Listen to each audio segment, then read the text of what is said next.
जय बाबा की। बाबा जी के सारे भक्तजनों को मेरा प्रणाम। आज बृहस्पतिवार है और बाबा की दया से आप सब हर बृहस्पतिवार को सुनते हैं नीव करोरी बाबा की कथा।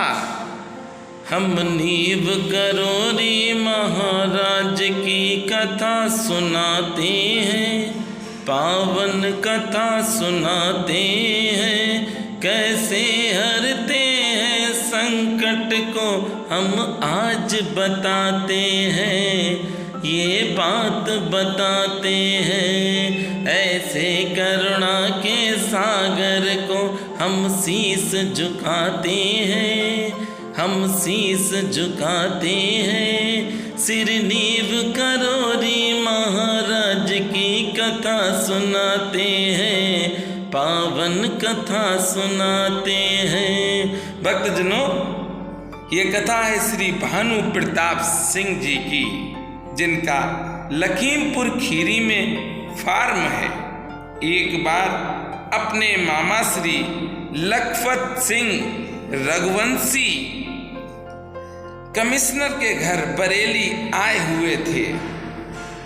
भानु प्रताप के मामा जी ने भानु प्रताप को और अपने एक पुत्र को महाराज को लिवा लाने के लिए स्टेशन भेजा।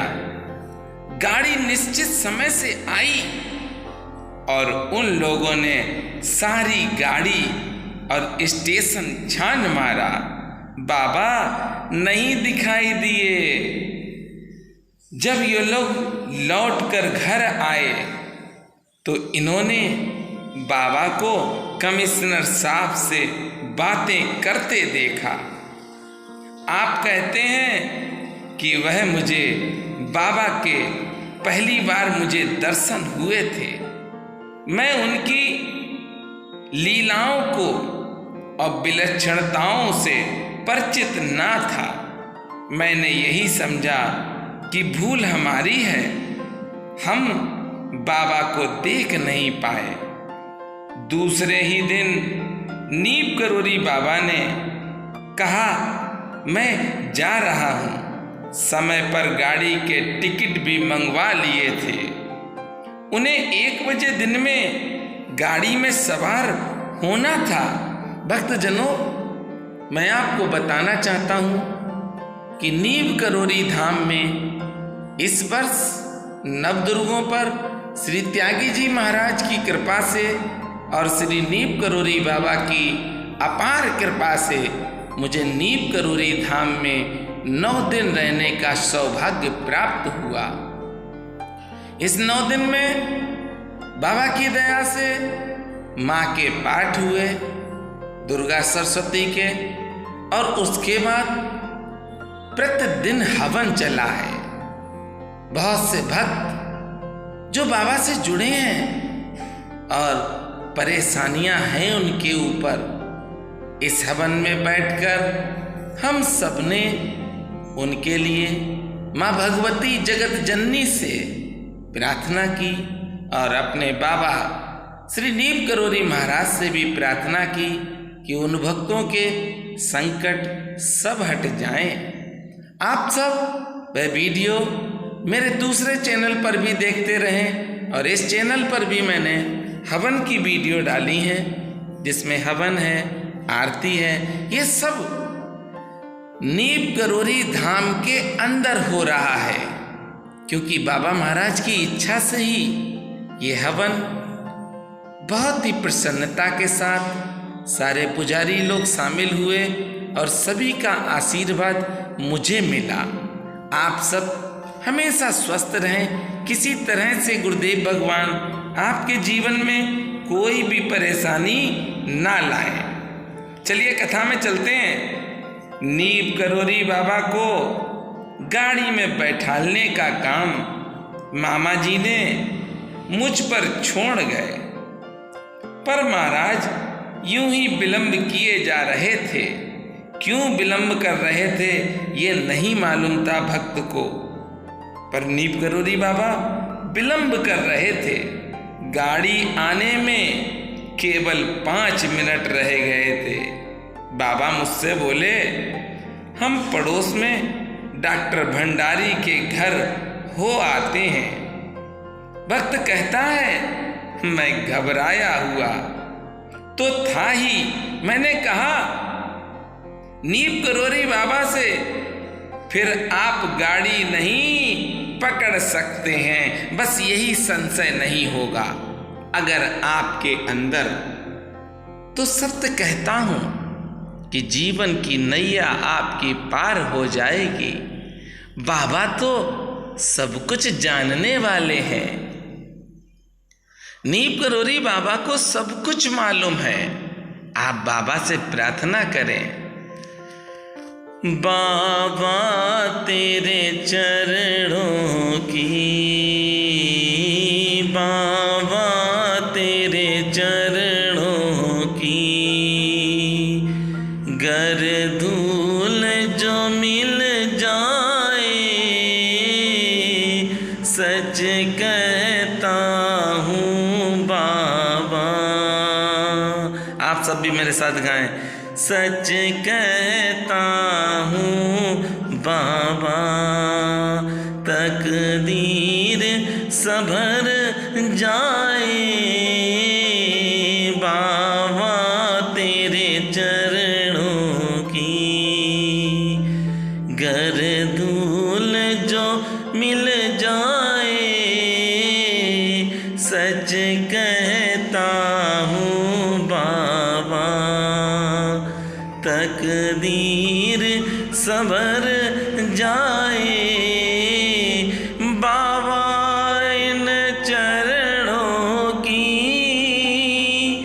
गर धूल जो मिल जाए, सच कहता है ये मनोज, सच कहता है ये मनोज, तकदीर संभर जाए, सुनता हूँ तेरी रहमत। हे मेरे गुरुदेव भगवान, दया करो हम सब भक्तों पर। सुनता हूँ तेरी रहमत, दिन रात बरसती है, एक बूंद जो मिल जाए,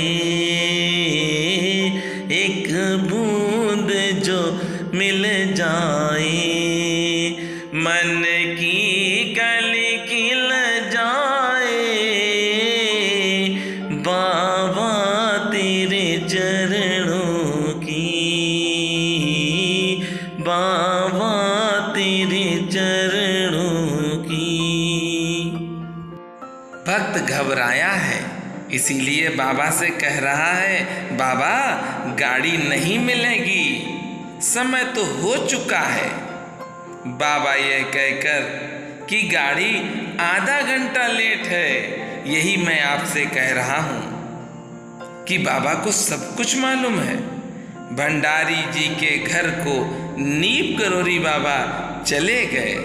भक्त कहता है, मैंने फोन पर स्टेशन से पूछा है कि गाड़ी लेट है कि नहीं। तो भक्त कहता है, मुझे ज्ञात हुआ कि वास्तव में वह गाड़ी आधा घंटा लेट थी। भक्तजनों, नीम करोरी बाबा साक्षात हनुमान जी महाराज हैं। हनुमान जी महाराज को जो पसंद है वह आप अपने जीवन में उतार लीजिए। क्या क्या पसंद है आज मैं आपको पूर्ण रूप से खुल के बता रहा हूँ। ये बाबा की कृपा से ही मैं आज आपको बता रहा हूँ। संसार में जितनी भी माताएं और बहनें हैं उनको आप माँ और बहन के रूप में देखें, और देखने से पहले सबसे पहले जब निगाह जाए, जब मेरी नजर जाए तो उनके चरणों पर जाए। जब भी हमारी नजर जाए किसी बहन बेटी पर तो पहले चरणों पर नजर जाए, और चरणों पर जब नजर जाए तो चरण स्पर्श मन में कर दीजिए। क्योंकि नीम करोरी बाबा ने ना तो कोई जात बताई है, ना कोई धर्म बताया है। बाबा ने तो सबसे माँ कहा है। और जब हम बाबा को मान रहे हैं तो बाबा की बातें भी हमको माननी पड़ेंगी। चरित्र अगर अच्छा है तो आप अपने जीवन में कभी भी डगमगाएंगे नहीं, क्योंकि सदैव आपके साथ आपका गुरु रहेगा। और जब गुरु साथ में होता है तो किसी भी तरह की अनहोनी आपके पास आ ही नहीं सकती है। जीवन आपका बहुत सुंदर हो जाएगा। बस आप इस चीज का पालन कर लें। मैं दूसरा और बताता हूं जो स्वयं नीम करोरी बाबा ने कहा है। निर्मल मन जन सो मोहि पावा, मोहि कपट छल छिद्र न भावा। निर्मल मन हो, छल कपट राग देश सब छोड़ दीजिए। जब आप बाबा की शरण में हैं तो इनको तो त्यागना ही पड़ेगा, या बाबा को त्याग दीजिए, क्योंकि छोड़ना है। अगर आप इन सब बुराइयों को अपने पास रखते हैं तो बाबा आपका साथ देंगे, पर ज्यादा समय तक साथ नहीं देंगे। क्योंकि गुरुदेव भगवान ने स्वयं कहा है, दुष्टहु शरण आन जब परहि, पूर्ण इच्छा उनकी करहि। दुष्ट भी जब नीम करोरी बाबा की शरण में जाता है तो गुरुदेव भगवान उसकी सारी इच्छाएं पूरी करते हैं। क्यों करते हैं? क्योंकि शायद वो सुधर जाए। अगर वह सुधर जाता है तो गुरुदेव भगवान का बालक है, और नहीं सुधरता है तो गुरुदेव भगवान दूर हट जाते हैं। ये प्रमाणित है, सत्य कहता हूं। इस वचन को याद कर लीजिए, उसके बाद जीवन में आपको कहीं भटकना नहीं पड़ेगा। चलिए कथा में चलते हैं। भक्त को जब ज्ञात हुआ कि गाड़ी आधा घंटा लेट है तो भक्त कहता है, मैं आश्चर्यचकित हो उनकी महानता को मंत्र मुग्ध होकर समझ गया कि ये कौन है। भक्त कहता है, आज मैंने जान लिया कि नीम करोरी बाबा तो साक्षात हनुमान जी हैं। भक्त कहता है, मैंने नहीं सोचा था कि ये बाबा इस तरह के हो सकते हैं। जैसे मैं हर बाबा को समझता था उसी तरह से मैं नीम करोरी बाबा को भी समझता था, पर जब मैंने साक्षात बाबा को इस तरह से देख लिया है तो आज से नीम करोरी बाबा मेरे गुरुदेव भगवान हैं। आप सब नीम करोरी बाबा की शरण में हैं और सदैव आप स्वस्थ रहेंगे। किसी भी तरह का रोग और शोक आपके जीवन में नहीं आएगा। वीडियो अच्छी लगती है तो शेयर अवश्य करें। मेरे साथ प्रेम से बोलेंगे, बोलिए नीम करोरी महाराज की जय।